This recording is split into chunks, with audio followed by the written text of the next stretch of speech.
El convento de las sombras. Siempre había sentido una atracción inexplicable por la vida religiosa. Desde pequeña, las historias sobre santos y mártires me fascinaban. Así que, cuando decidí ingresar al convento de Santa Cecilia en las afueras de Salamanca, no hubo sorpresa entre mis familiares y amigos. Era un convento antiguo, con más de 300 años de historia, conocido por su arquitectura impresionante y su atmósfera de paz y espiritualidad. Mi nombre es Clara, y esta es mi historia.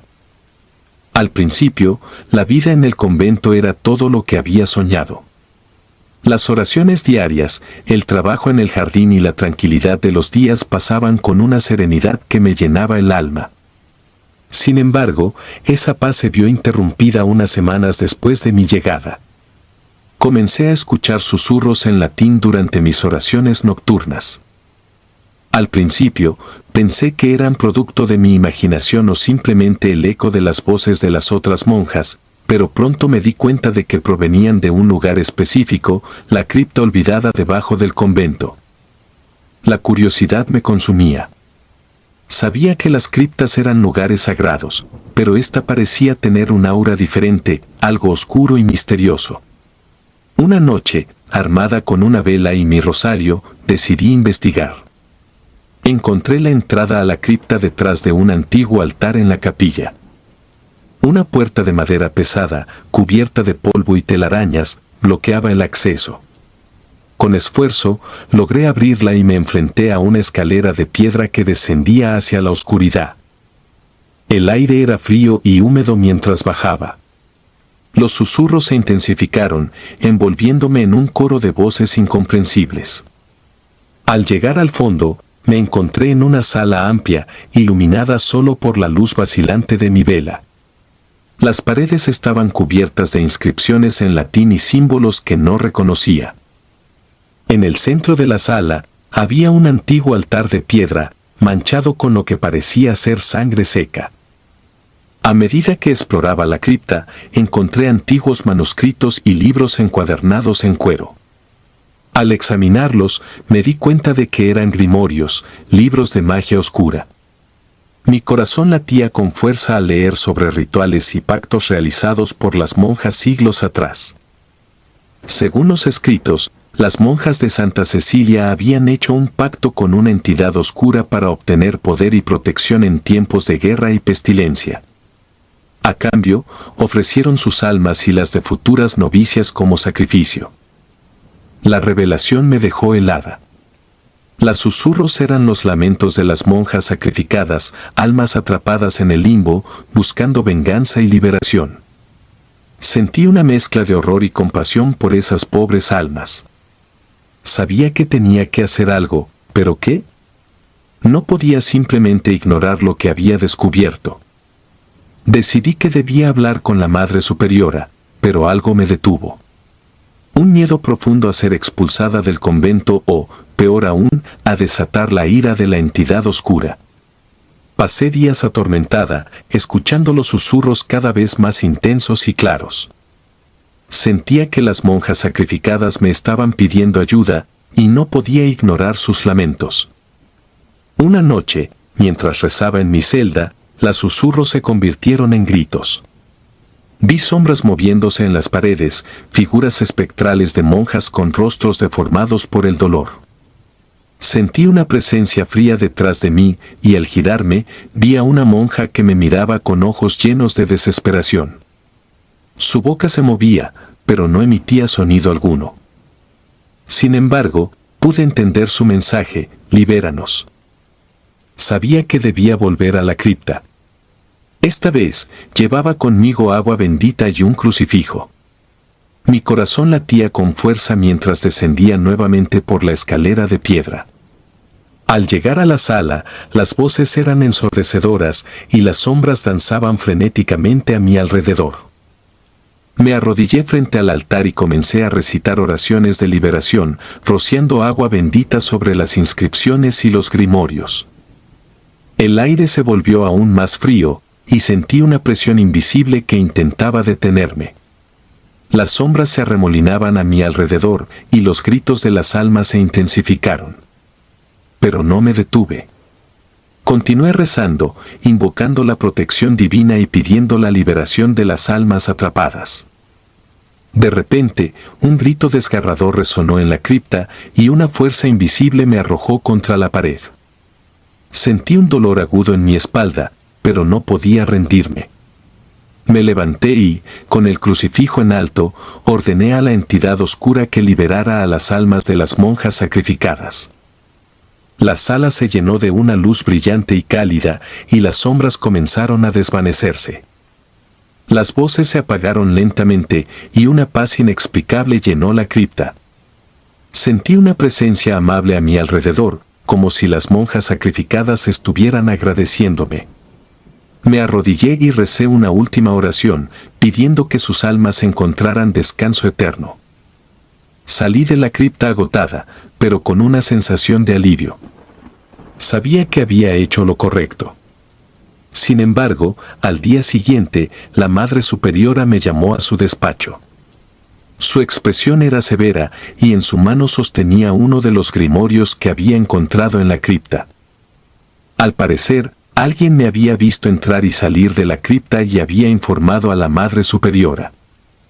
Me enfrenté a un interrogatorio sobre mis acciones y aunque temía las consecuencias, relaté todo lo que había descubierto y lo que había hecho para liberar a las almas atrapadas. La Madre Superiora quedó en silencio durante lo que pareció una eternidad y finalmente, con un suspiro, me dijo que debía abandonar el convento. Mi corazón se rompió, pero entendía su decisión. Había desenterrado secretos oscuros y perturbado la paz del convento. Esa misma tarde, empaqué mis pocas pertenencias y me despedí de las otras monjas, quienes me miraban con una mezcla de compasión y temor. Dejé el convento de Santa Cecilia y regresé a mi hogar en Salamanca.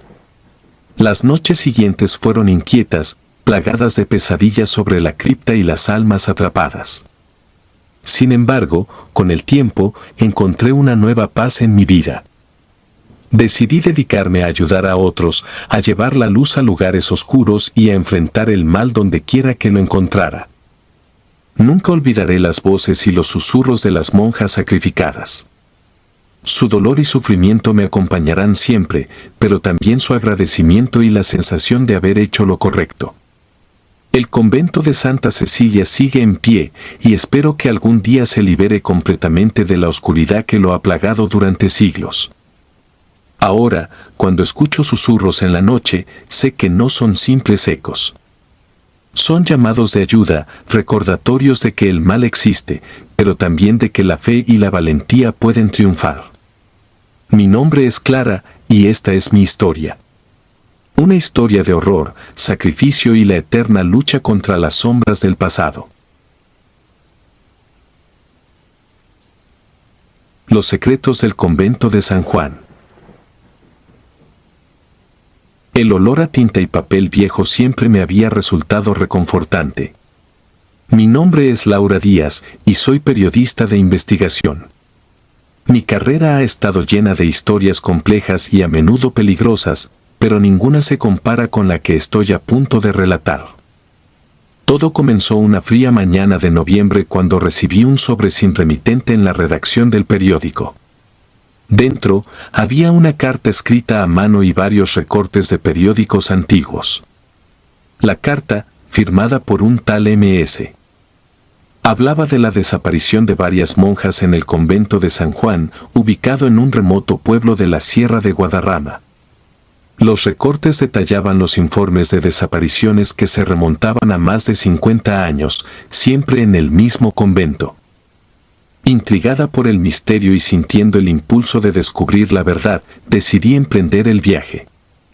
El pueblo de San Juan del Valle era pequeño y aislado, rodeado de frondosos bosques y montañas. Al llegar, la atmósfera era opresiva y cargada de un silencio inquietante. La gente del lugar evitaba hablar del convento y desviaba la mirada cada vez que lo mencionaba. El convento de San Juan se alzaba en la cima de una colina, una construcción imponente de piedra gris que parecía vigilar el pueblo desde las alturas.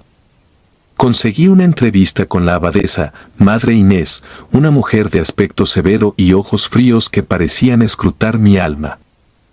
Me recibió en su despacho, una sala austera con pocas decoraciones, donde la luz apenas penetraba por las estrechas ventanas. Madre Inés negó cualquier conocimiento sobre las desapariciones, alegando que las monjas que se habían ido lo hicieron por su propia voluntad. Sin embargo, algo en su actitud me hizo dudar. Decidí quedarme en el pueblo unos días más para investigar. Alquilé una habitación en la única posada del lugar y comencé a hablar con los aldeanos, tratando de obtener cualquier información que pudiera esclarecer el misterio. Una noche, mientras revisaba mis notas, encontré una carta deslizada bajo la puerta de mi habitación. Era de MS nuevamente. La carta me instaba a explorar la cripta bajo el convento, sugiriendo que allí encontraría respuestas. Acompañada por la oscuridad y el sonido del viento que aullaba entre los árboles, decidí seguir la pista. Me dirigí al convento bajo el manto de la noche, utilizando una linterna para abrirme paso. Al llegar, encontré una pequeña puerta lateral sin vigilancia. Entré con sigilo y busqué el acceso a la cripta. Finalmente, en un rincón oscuro del claustro, encontré una trampilla oculta bajo una alfombra desgastada. La abrí y bajé por una estrecha escalera de piedra, sintiendo una creciente sensación de inquietud. La cripta era un lugar frío y húmedo, con paredes cubiertas de moho y inscripciones en latín que no podía entender. A medida que avanzaba, el aire se volvía más pesado y una sensación de peligro inminente me envolvía. De repente, tropecé con algo en el suelo. Al iluminarlo con mi linterna, descubrí huesos humanos. Mi corazón latía con fuerza mientras la realidad de lo que había encontrado se hacía evidente. Los restos pertenecían a las monjas desaparecidas. Siguiendo el rastro de huesos y rastros de sangre seca, llegué a una sala amplia y oscura. En el centro, había un altar de piedra rodeado de velas negras, y sobre él, símbolos demoníacos que reconocí por mis investigaciones previas. La verdad era más aterradora de lo que había imaginado. Madre Inés y posiblemente otras monjas estaban involucradas en rituales de invocación de entidades demoníacas, sacrificando a sus compañeras para mantener el poder y la protección del convento. Mientras exploraba la sala, sentí una presencia detrás de mí. Al girarme, vi a Madre Inés observándome con una mirada que combinaba odio y satisfacción. Comprendí que había caído en una trampa. Intenté retroceder, pero algo invisible me detuvo. La abadesa comenzó a recitar palabras en latín y el aire se llenó de una energía oscura y opresiva. Mi linterna parpadeó y se apagó, dejándome en completa oscuridad. El miedo me paralizó y la sensación de estar rodeada de entidades malignas era abrumadora. Sentí manos frías rozando mi piel, susurros ininteligibles llenando el aire. En mi mente solo había un pensamiento: sobrevivir. Con un esfuerzo titánico, logré moverme y correr hacia la escalera. Subí rápidamente, tropezando y cayendo varias veces, hasta que finalmente salí de la cripta y corrí hacia el bosque. Pasé la noche escondida entre los árboles, temiendo que Madre Inés o algo peor viniera por mí. Al amanecer, regresé al pueblo y busqué ayuda en la posada. La dueña, una mujer mayor llamada Isabel, me creyó y me ayudó a contactar a las autoridades. La policía llegó al convento y, tras una exhaustiva búsqueda, encontraron la cripta y los restos humanos. Madre Inés y varias monjas fueron arrestadas, aunque muchas de las responsables ya habían fallecido o desaparecido misteriosamente. La noticia se difundió rápidamente y el convento de San Juan fue clausurado. Los aldeanos, aliviados de haber sido liberados de la oscura influencia del lugar, comenzaron a hablar abiertamente sobre los extraños sucesos que habían presenciado a lo largo de los años. Regresé a la ciudad con la sensación de haber sobrevivido a una pesadilla. Escribí mi reportaje, detallando cada descubrimiento y revelando los horrores que habían ocurrido en el convento. La historia causó un gran impacto y el periódico recibió elogios por haber sacado a la luz tan terrible verdad. Sin embargo, a pesar del éxito profesional, la experiencia me dejó cicatrices profundas. Las noches siguientes estuvieron plagadas de pesadillas y cada susurro del viento me hacía recordar los horrores de la cripta. Decidí tomar un descanso y me mudé temporalmente a la casa de mis padres en el campo, buscando paz y recuperación. Pero la paz fue esquiva. Una noche, mientras caminaba por el jardín, sentí una presencia familiar.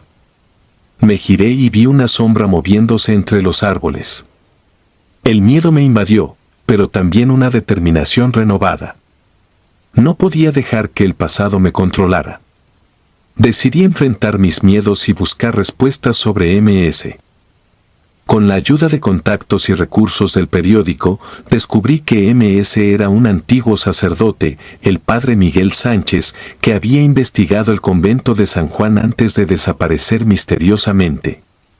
Sus notas y cartas revelaron su lucha contra la oscuridad que infestaba el convento y su deseo de liberar a las almas atrapadas. Comprendí que mi historia no había terminado. Debía continuar la misión del padre Miguel, asegurándome de que la verdad completa fuera revelada y que ninguna otra alma inocente sufriera. Regresé al periódico, determinada a investigar más profundamente los oscuros secretos del convento y de aquellos que lo habían protegido durante siglos. Mi investigación me llevó a otros lugares de culto y conventos con historias similares. Descubrí una red de prácticas oscuras y sacrificios que se extendía por toda la región, protegida por figuras influyentes dentro de la iglesia y la comunidad. Cada descubrimiento era más perturbador que el anterior, pero también me acercaba más a la verdad y a la justicia para las víctimas. A lo largo del camino, encontré aliados que compartían mi pasión por la verdad y el deseo de erradicar el mal. Juntos, enfrentamos amenazas y peligros, pero también logramos desmantelar varios de estos oscuros cultos y liberar a muchas almas atrapadas. Sin embargo, la lucha no fue sin costo. Varios amigos y colegas se perdieron en el camino y mi propia fe y fortaleza fueron desafiadas constantemente. Pero cada victoria, cada alma liberada, me daba la fuerza para continuar. A medida que mi historia se difundía, recibí amenazas y advertencias, pero también apoyo y reconocimiento. El convento de San Juan fue demolido y en su lugar se erigió un monumento en memoria de las monjas sacrificadas, un recordatorio de la lucha contra el mal y la importancia de la verdad. Ahora, años después, sigo trabajando como periodista de investigación. La experiencia en el convento de San Juan cambió mi vida para siempre, pero también me dio un propósito claro. Mi nombre es Laura Díaz, y esta es mi historia. Una historia de horror, sacrificio y la eterna lucha por la verdad y la justicia. Reflejos de la oscuridad. Era mi primer día en el Instituto Psiquiátrico de San Andrés, una institución que había ganado notoriedad tanto por sus pacientes como por su larga historia de eventos inexplicables. Mi nombre es Elena Torres, y soy psicóloga recién graduada. Había escuchado rumores sobre el lugar, pero los consideraba meras supersticiones hasta que llegué y sentí la atmósfera pesada y opresiva que rodeaba el edificio. San Andrés se alzaba imponente a las afueras de la ciudad, una estructura gótica rodeada de jardines descuidados y árboles altos que parecían susurrar secretos antiguos. Al entrar, fui recibida por el personal, quienes me dieron un rápido recorrido y me presentaron a algunos de los pacientes. Uno en particular llamó mi atención, Sebastián Vega, un hombre de mediana edad que había estado internado durante más de una década. Según su expediente, Sebastián afirmaba ver a un demonio en los espejos. Intrigada por su caso, decidí centrarme en él. Mi supervisor me advirtió que Sebastián había sido tratado por varios psicólogos sin éxito, pero mi curiosidad superó cualquier advertencia. Quería entender la raíz de sus alucinaciones y, si era posible, ayudarlo. Mi primer encuentro con Sebastián fue en su habitación, una celda austera con paredes grises y una pequeña ventana con barrotes. Me senté frente a él y observé sus ojos, que reflejaban una mezcla de miedo y desesperanza. Su mirada estaba fija en el espejo del lavabo y aunque intenté desviar su atención, parecía hipnotizado por su propio reflejo. Pasé semanas intentando ganarme su confianza. Sebastián hablaba poco, pero sus ojos siempre volvían al espejo, como si temiera perder de vista a algo que solo él podía ver. Una noche, mientras revisaba sus notas, decidí observarlo sin que él se diera cuenta. Me escondí en una esquina de su habitación y esperé. Poco después de la medianoche, vi cómo su expresión cambiaba de apática a aterrorizada. Miraba el espejo con los ojos muy abiertos y susurraba algo inaudible. Decidí investigar más sobre el pasado de Sebastián y del manicomio. Revisé archivos antiguos y descubrí que el edificio había sido un convento antes de convertirse en una institución psiquiátrica. Según los registros, las monjas que vivían allí realizaban rituales de exorcismo y se creía que habían sellado algo oscuro en los espejos del lugar. Estas historias me parecieron exageradas, pero empecé a notar una conexión entre los espejos y las alucinaciones de Sebastián. Con el tiempo, mi escepticismo se fue erosionando. Una noche, mientras estaba en mi oficina, decidí enfrentar mis propios miedos y miré fijamente al espejo. Al principio, solo vi mi reflejo cansado, pero pronto algo comenzó a cambiar. La habitación detrás de mí se oscureció y una figura sombría apareció lentamente en el fondo. Me giré bruscamente, pero no había nadie. Volví a mirar al espejo y la figura había desaparecido. Desde ese momento, comencé a experimentar fenómenos extraños. Las luces parpadeaban sin razón, sentía una presencia fría detrás de mí, y los espejos parecían distorsionar mi reflejo. Cada vez que intentaba racionalizar lo que veía, mi mente volvía a Sebastián y sus aterradoras visiones. Decidí hablar con algunos de los empleados más antiguos del manicomio. Encontré a Marta, una enfermera que había trabajado allí durante más de 30 años. Marta me contó historias de otros pacientes que también habían visto al demonio en los espejos. Algunos de ellos habían desaparecido misteriosamente y otros habían perdido la cordura completamente. Me advirtió que no debía seguir investigando, pero estaba demasiado involucrada como para dar marcha atrás. Mis encuentros con Sebastián se volvieron más intensos. Parecía que su condición empeoraba cada vez que nos veíamos. Una noche, durante una tormenta eléctrica, decidí pasar la noche en su habitación para observarlo de cerca. Las sombras de los relámpagos proyectaban figuras grotescas en las paredes y el ambiente era irremediablemente tenso. Cerca de la medianoche, Sebastián comenzó a susurrar en un idioma que no reconocía. Su voz se volvió más fuerte y de repente el espejo del lavabo se agrietó. La figura sombría apareció nuevamente, pero esta vez no solo en el espejo. Sentí una fuerza invisible que me empujaba hacia atrás y una fría bruma llenó la habitación. Intenté mantener la calma y repetí en mi mente que todo era una alucinación, pero la realidad se desmoronaba a mi alrededor. La figura oscura salió del espejo y se acercó a Sebastián. Sus gritos resonaron en la habitación y sentí una parálisis que me impedía moverme o ayudarlo. La entidad oscura se volvió hacia mí y sus ojos brillaron con un fuego infernal. Al despertar, me encontré en la enfermería, sin recordar cómo había llegado allí. Marta estaba a mi lado, con una expresión de preocupación.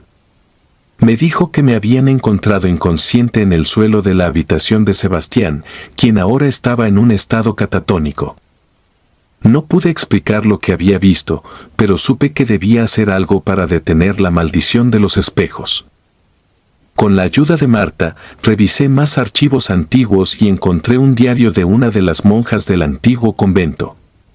El diario describía un ritual de exorcismo que había salido terriblemente mal, liberando una entidad demoníaca que quedó atrapada en los espejos del lugar. La única forma de sellar definitivamente al demonio era destruir todos los espejos del edificio.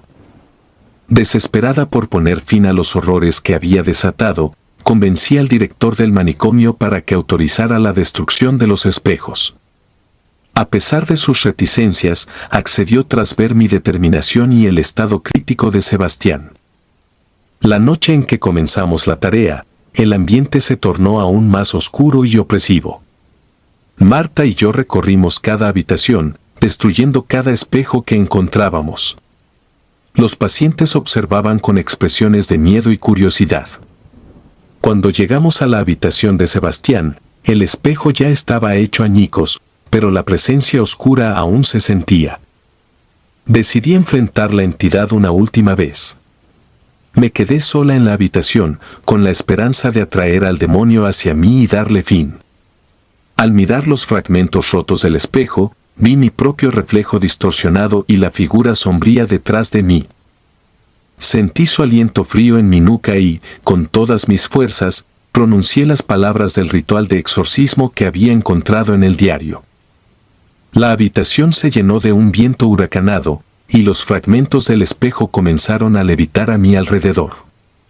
La figura oscura se retorció y gritó en un idioma antiguo mientras una luz brillante la envolvía. Sentí como si mi propia alma estuviera siendo arrancada, pero no dejé de recitar las palabras. Finalmente, la figura explotó en una nube de humo negro y la habitación quedó en silencio. El aire se aclaró y la presencia opresiva desapareció. Marta entró corriendo y al ver mi estado, me ayudó a levantarme. Sebastián abrió los ojos, luciendo confuso pero libre del terror que lo había atormentado. Las semanas siguientes fueron difíciles. Los fenómenos paranormales cesaron y los pacientes comenzaron a mostrar signos de mejora. Sebastián fue transferido a una clínica menos restrictiva, donde continuó su recuperación. El director del manicomio agradeció mis esfuerzos, aunque me advirtió que no debía hablar públicamente sobre lo ocurrido. Dejé San Andrés con una mezcla de alivio y tristeza. Sabía que había enfrentado algo más allá de la comprensión humana y había sobrevivido.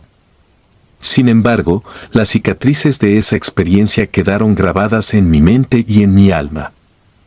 Decidí tomar un descanso de mi carrera como psicóloga y dedicarme a escribir sobre mis experiencias con la esperanza de que mi historia sirviera como advertencia para otros. Ahora, cada vez que veo un espejo, no puedo evitar recordar los horrores que presencié. Mi nombre es Elena Torres y esta es mi historia. Una historia de terror, coraje y la eterna lucha contra las sombras que acechan desde el otro lado del reflejo. Pabellón 13. Me llamo Laura Mendoza y soy enfermera en el Instituto Psiquiátrico Santa Clara, un lugar conocido por tratar a los pacientes más violentos y perturbados del país. A lo largo de mi carrera, he trabajado en varios hospitales y clínicas, pero nada me había preparado para lo que encontraría en el Pabellón 13. El Pabellón 13 estaba apartado del resto del hospital, casi como si quisiera ser olvidado. Era un edificio antiguo, construido en el siglo XIX, y se rumoreaba que había sido un asilo donde se realizaban prácticas inhumanas. Al entrar, sentí una opresión en el pecho, como si las paredes cargaran con el peso de incontables sufrimientos. Mis primeros días fueron un torbellino de caos y violencia. Los pacientes del pabellón 13 no eran como los de otros pabellones, sus comportamientos eran extremos, impredecibles y, en muchos casos, aterradores. La mayoría de ellos habían cometido crímenes horribles y fueron enviados aquí porque ninguna otra institución podía manejarlos.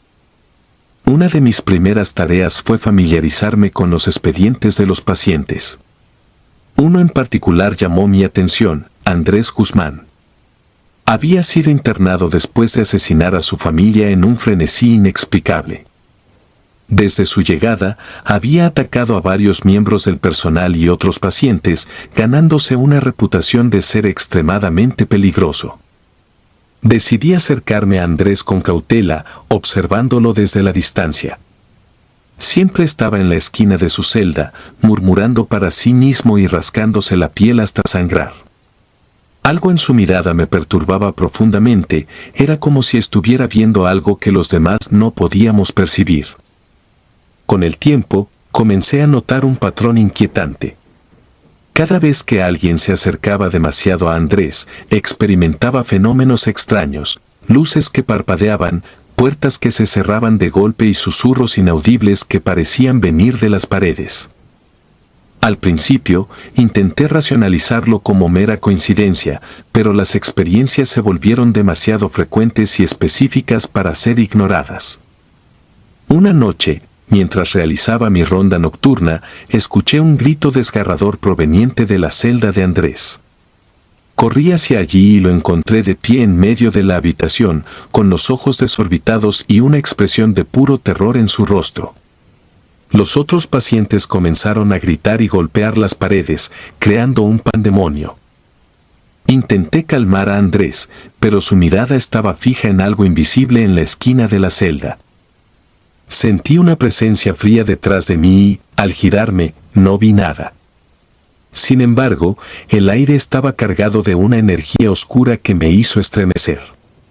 Andrés dejó de gritar y comenzó a reírse de manera histérica, lo que solo aumentó la sensación de inquietud. En los días siguientes, los eventos paranormales se intensificaron. Una enfermera renunció después de ser empujada por una fuerza invisible y varios pacientes presentaron heridas inexplicables. El personal evitaba el pabellón 13 a toda costa, dejando a los pocos valientes, como yo, a lidiar con la creciente locura. Una tarde, mientras revisaba los archivos antiguos del hospital, encontré una referencia a un incidente ocurrido en el pabellón 13 muchos años antes. Un paciente, también llamado Andrés, había sido sometido a experimentos horribles por un médico que creía que podía curar la violencia con tratamientos extremos. El paciente murió durante uno de los procedimientos y se rumoreaba que su espíritu vengativo había maldecido el lugar. Decidí investigar más a fondo, hablando con los empleados más antiguos. Descubrí que el nombre Andrés era común entre los pacientes más violentos que habían pasado por el pabellón 13, como si algo maligno los atrajera o se manifestara a través de ellos. La idea de una maldición parecía absurda, pero no podía negar las pruebas que tenía ante mí. Un día, mientras limpiaba la celda de Andrés, encontré un diario escondido bajo su colchón. Al leerlo, mi corazón se aceleró. Describía en detalle las visiones que había tenido, sombras que lo perseguían, voces que lo instaban a cometer actos horribles y una figura oscura que aparecía en sus sueños. Lo más inquietante era que mencionaba mi nombre varias veces, como si supiera que algún día encontraría su diario. Las descripciones en el diario coincidían con los fenómenos que yo misma había experimentado. Sentí una mezcla de terror y compasión por Andrés. Era claro que no solo estaba luchando contra sus propios demonios, sino también contra algo mucho más siniestro.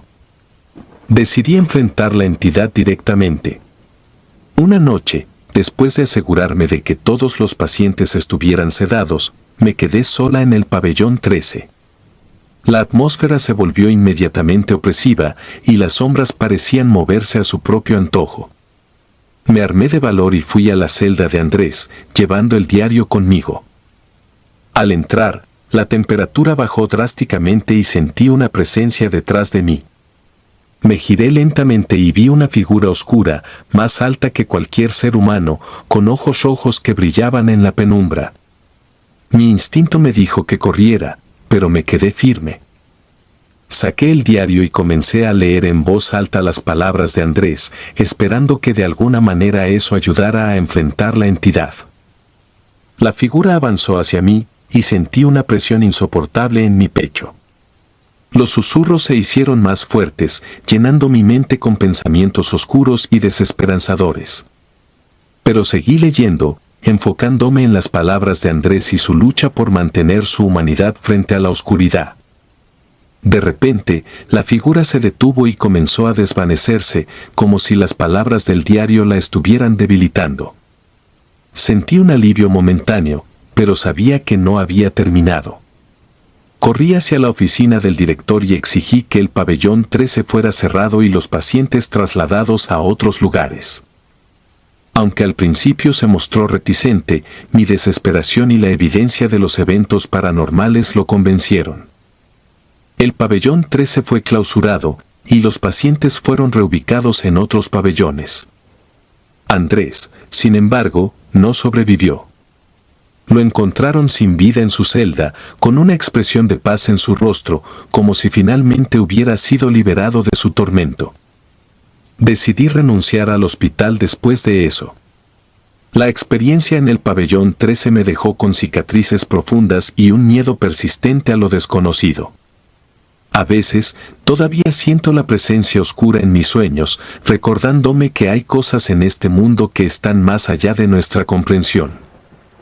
Ahora, mientras escribo esta historia, me pregunto cuántos otros lugares como el pabellón 13 existen, escondidos de la vista pública, guardando secretos oscuros y almas atormentadas. Mi nombre es Laura Mendoza, y esta es mi advertencia: a veces, los lugares más inocentes pueden esconder las mayores pesadillas. El sanatorio de los olvidados. El aire de la noche era fresco y cargado de humedad mientras nos adentrábamos en el denso bosque que rodeaba el manicomio abandonado de San Marcos. Este lugar había sido tema de innumerables leyendas urbanas y rumores siniestros, y nuestro equipo de investigación paranormal había decidido explorar sus oscuros secretos. Me llamo Daniel Romero, y junto con mis compañeros Ana y Javier, llevamos años investigando lugares supuestamente embrujados. San Marcos, sin embargo, era diferente a cualquier otro sitio que habíamos visitado. Abandonado desde hacía décadas, el edificio había sido el escenario de horribles experimentos y tratamientos inhumanos aplicados a sus pacientes. Al llegar al imponente portón de hierro oxidado, sentí un escalofrío recorrer mi columna. El edificio, con su fachada desgastada y ventanas rotas, se erguía como un monumento al sufrimiento humano. Entramos con nuestras linternas iluminando el camino, cada paso resonando en el silencio sepulcral del lugar. El interior estaba cubierto de polvo y escombros. Las paredes, decoradas con grafitis y manchas de moho, narraban un pasado de abandono y desolación. Instalamos nuestras cámaras en los puntos estratégicos y comenzamos a recorrer los pasillos, documentando cada rincón.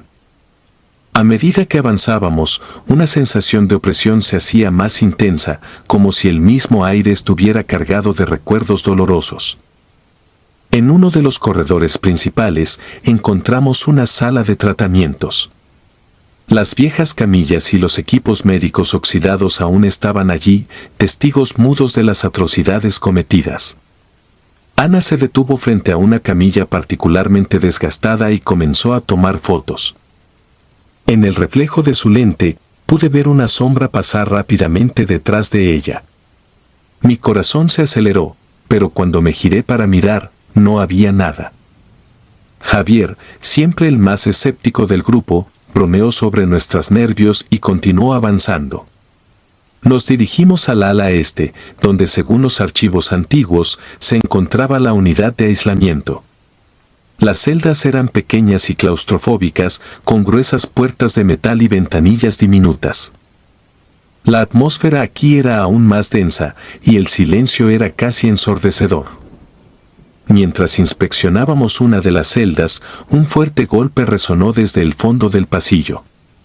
Corrimos hacia el origen del sonido y encontramos una puerta de metal abierta de par en par, algo imposible ya que todas las puertas habían estado cerradas y oxidadas por años.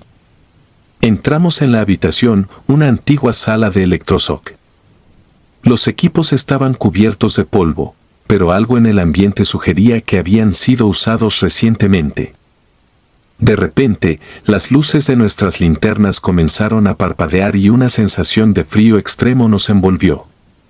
Vi mi aliento condensarse en el aire, algo que no debería ocurrir en una noche de verano. Fue entonces cuando las alucinaciones comenzaron. Primero fueron susurros, apenas audibles, pero cargados de angustia. Luego, visiones fugaces de figuras humanas distorsionadas, gritando en silencio y extendiendo sus manos hacia nosotros. Ana cayó de rodillas, agarrándose la cabeza y murmurando que veía a alguien en las sombras. Javier intentó calmarla, pero sus propios ojos mostraban signos de terror. Yo, tratando de mantener la compostura, revisé las grabaciones de nuestras cámaras, pero todas mostraban interferencias y estática. Nos reunimos en el vestíbulo principal, tratando de decidir nuestro siguiente paso. La realidad se sentía difusa, como si estuviéramos atrapados en un mal sueño. Cada uno de nosotros comenzó a experimentar alucinaciones más intensas. Veía pacientes desfigurados caminando por los pasillos, sus rostros congelados en expresiones de dolor eterno. Nos dirigimos a la antigua oficina del director, con la esperanza de encontrar algún registro que pudiera explicar los fenómenos. El lugar estaba lleno de documentos y fotografías en blanco y negro de los pacientes. En una de las fotos, reconocí el rostro de un hombre que había visto en mis visiones. Sentí un nudo en el estómago al leer la nota adjunta, sujeto 27, tratamiento fallido. Fallecido durante el procedimiento. Ana comenzó a hiperventilar, diciendo que podía sentir las manos de los pacientes tocándola. Javier, intentando mantener la calma, sugirió que abandonáramos el edificio. Pero al intentar salir, descubrimos que las puertas estaban bloqueadas. No había forma de abrirlas, como si el edificio mismo estuviera decidido a mantenernos dentro. La situación empeoró cuando las sombras en los pasillos comenzaron a moverse por su cuenta. Figuras espectrales emergían de las paredes, acercándose lentamente. Susurros se convirtieron en gritos desgarradores, llenando el aire con una cacofonía de desesperación. Tratamos de refugiarnos en una de las celdas, pero las visiones nos seguían. Sentí una mano fría en mi hombro y me giré para enfrentarme a un rostro desfigurado, con ojos vacíos y una boca abierta en un grito eterno. Cerré los ojos, deseando que todo terminara, pero la sensación de ser observado persistía.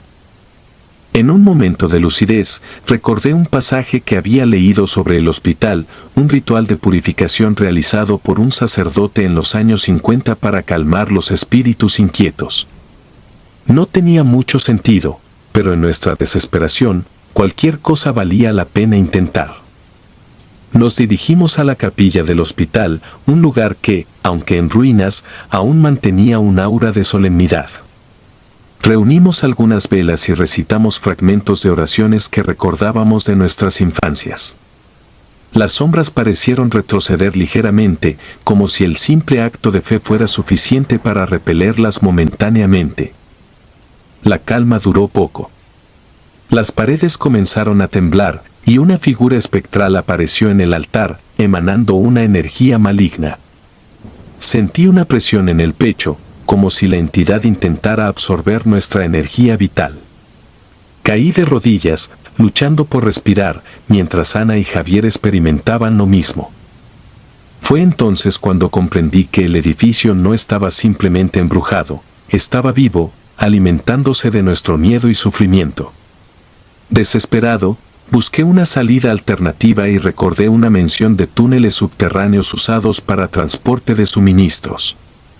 Nuestra única esperanza era encontrar esos túneles y escapar. Nos arrastramos por los pasillos oscilantes, guiados por un instinto primario de supervivencia. Las alucinaciones se intensificaron, con visiones de tortura y sufrimiento envolviéndonos. Finalmente, encontramos una trampilla que conducía a los túneles. La abrimos y bajamos rápidamente, la oscuridad total ofreciendo un respiro momentáneo del horror arriba. Los túneles eran estrechos y húmedos, con un hedor a moho y putrefacción. Nos movimos a tientas, guiados por el débil resplandor de nuestras linternas. Sentí como si estuviéramos siendo perseguidos, con sombras moviéndose en la periferia de nuestra visión. Después de lo que pareció una eternidad, vimos una luz al final del túnel. Apresuramos el paso y emergimos en el bosque, la libertad casi palpable en el aire fresco de la noche. Sin mirar atrás, corrimos hasta llegar a nuestro vehículo y nos alejamos de ese lugar maldito. A medida que nos distanciábamos, el terror comenzó a disiparse, pero las cicatrices mentales permanecieron. Cada uno de nosotros había visto y sentido cosas que desafiaban la comprensión racional. San Marcos no era simplemente un edificio abandonado, era una trampa espiritual, un lugar donde las almas torturadas buscaban venganza y los vivos eran consumidos por su dolor. Mi nombre es Daniel Romero, y esta experiencia me enseñó que hay lugares en el mundo que deberían ser dejados en paz. Nunca más volveré a investigar sitios con historias tan oscuras, pues he aprendido que algunas sombras del pasado están mejor olvidadas. Si disfrutas de los relatos, te invitamos a apoyarnos con un like y un comentario, ya que eso nos ayuda muchísimo. Además, si aún no estás suscrito o suscrita, te animamos a formar parte de la comunidad del terror. Muchas gracias por escucharnos y por tu apoyo.